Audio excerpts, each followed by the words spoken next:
कुछ लोग आज भी दूसरों के कंधों पर सियासत कर रहे हैं। आवाम को कोई दिलचस्पी नहीं कि कौन जेल में है, कौन बचने की कोशिश कर रहा है। लोग महंगाई, गुर्बत और बेरोजगारी का खात्मा चाहते हैं। पीपल्स पार्टी डील करने और मुखालिफिन के कागजात नामजदगी छीनने वालों में से नहीं, डट कर इंतखाब लड़ेगी। बिलावल भुट्टो का गड़ी खुदा बख्श में बेनजीर भुट्टो की बरसी पर खिताब। इख्तदार में आकर आवाम को सहूलियात देने का वादा कर लिया।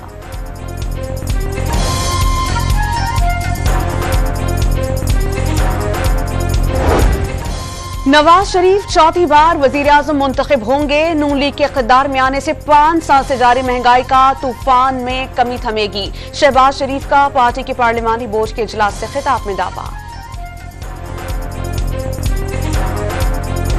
साबिक़ वज़ीर-ए-आज़म सजा याफ्ता हैं, इलेक्शन लड़ने के अहल नहीं। लाहौर में बानी पीटीआई के कागजात पर शहरी ने एतराज दायर कर दिया। लाहौर ही से बिलावल भुट्टो, सरगोदा में मरियम नवाज के कागजात नामजदगी पर एतराजात सामने आ गए।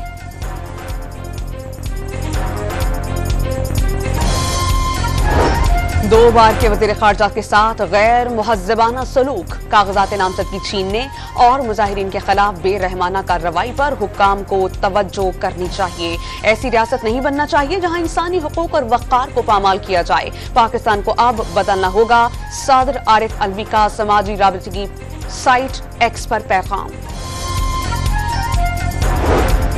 और बेंच की अदम दस्तयाबी के बाद सुप्रीम कोर्ट के कल के तमाम मुकदमा डी लिस्ट कर दिए गए। किसी मुकदमे की समाअत नहीं होगी। रजिस्ट्रार ने नोटिफिकेशन जारी कर दिया।